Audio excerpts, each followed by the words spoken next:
yang bertujuan untuk menolong bersama. Pas kebetulan saat itu sebelumnya banyak putri-putri ini, malah putri Indonesia yang menjadi relawan membuat nasi bungkus, ya, diantarkan menjadi petugas pemandu tandu ini, ngangkat korban-korban perang. Ya, itu belum adanya Palang Merah. Dengan latar belakang itu akhirnya dibentuklah Palang Merah Indonesia 17 September 1940. Komite Internasional Palang Merah Internasional. Jadi 17 September itulah ya sampai sekarang diperingati sebagai hari Palang Merah Indonesia. Anggota remaja itu adalah adik ini PMR ini. Ada juga KSR. PMR ini ada 3 golongan tingkatan. PMR mula. Ini yang usianya 7 sampai 12 tahun. Biasanya gampangannya akhir di SD. Nah, terus ada PMR Madya. Usianya 11 sampai 15 tahun. Nah, biasanya gitu dia kok muni SMP, MTS, tingkat SLTP. Nah, juga ada lagi di tangan Allah. Jadi kita itu berusaha, sebagai manusia itu berusaha begitu. Dilanjut. Nah, bantuan hidup dasar atau disingkat dengan BHD ya. Nah, ini adalah beberapa cara dijadikan satu ya untuk mencoba merangsang kembali pernafasan maupun nadi maupun jantung supaya bisa kerja lagi. Kemudian pasokan oksigen ke otak terjaga untuk mencegah kematian sel otak. Jadi kalau kematian sel otak ini sudah rusak, maka ya sudah tamat. Ya.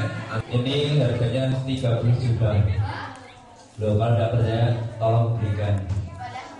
Ya, adanya di Jakarta, uangnya ada di bank. Oke, kalau kita memberikan pertolongan dari kuncinya apa? Rumusnya dari K R A B C. Biasanya besok kalau lomba kita awali kalau mau menolong, maka yang pertama kali adalah kita memperkenalkan diri, ya. Kemudian minta izin, jelas itu minta izin tadi. Kemudian yang ketiga setelah minta izin, apa lagi ya? Mas tadi urut-urutannya bisa deh. Untuk yang persis ini, bagaimana kok bisa jadi begini ya? Ya, ini kita penilaian dini namanya. Wah, itu tadi itu jatuh itu tadi naik sepeda motornya renteng-renteng, nggak taunya sambil ngalamun kemudian nabrak becak depannya. Kira-kira kasus apa ini kira-kira? Kasus apa tadi? Kasus itu ada 2. 1 kasus medis, 2 kasus trauma tanpa adanya udah paksa. Sing asale waras wiris kemudian jadi sakit itu namanya adalah trauma. Contohnya tadi jatuh dari kendaraan, misalkan nyolong kemudian konangan lorot tiba itu juga kemudian dikeplak uang ya, kemudian berdarah dan sebagainya, itu namanya kasus trauma. Kasus medis adalah kasus yang tidak adanya rujukan paksa. Kasus ini dari contohnya adalah orang yang pernah memiliki penyakit sebelumnya, kemudian kumat. Contohnya tadi epilepsi, kemudian jantung lemah, jantung koroner. Begitu contohnya misalkan jantung lemah, begitu ada numpak sepeda motor, kemudian ono ban bledok dawur, ya langsung jatuh ke lopong. Nah, ini berarti kasus medis ya.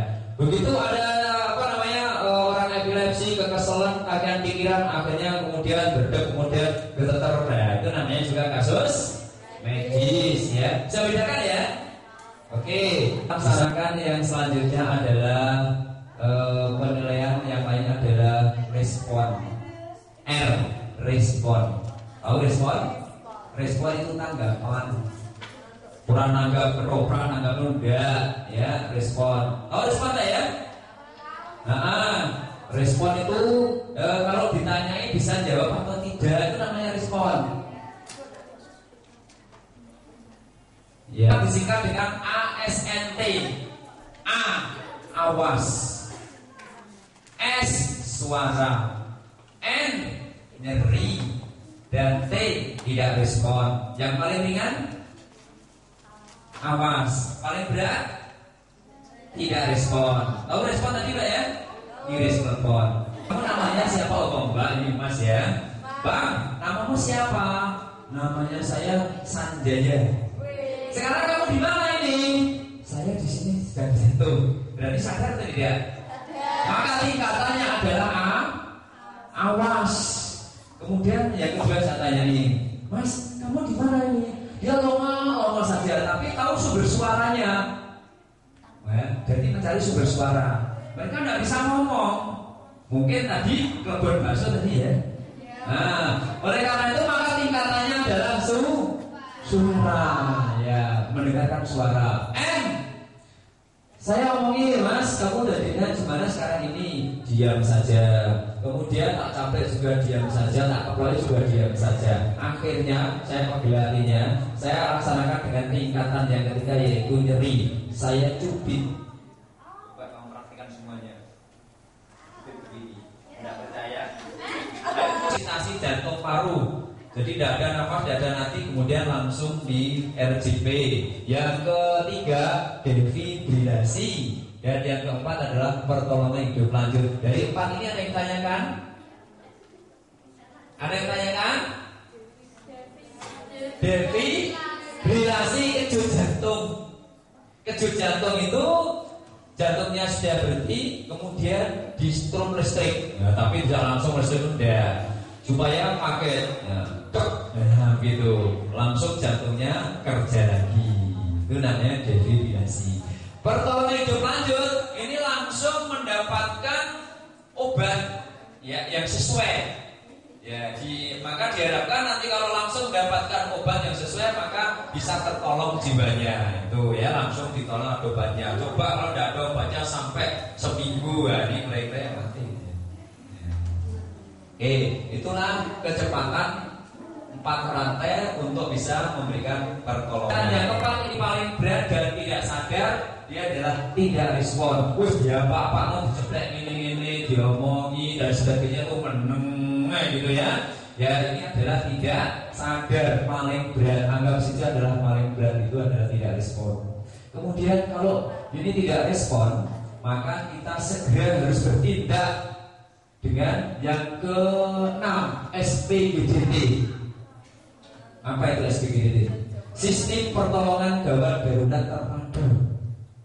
Yaitu minta bantuan ke rumah sakit, bisa manggil ambulan, bisa manggil polisi, atau minta bantuan kepada orang lain. Itu namanya aktifkan SPGDT, Sistem Pertolongan Gawat Darurat Terpadu. Oke, sebelum ke materi tubuh kembang remaja, secara langsung lapar apanya? Makin berarti gini kayak bermakannya mesti lebar makan kan bro. Lagi 1, 2 perut jadi pegang perut bisa dipegang kan wah ikan tiga mata tak berprojol 3 1 3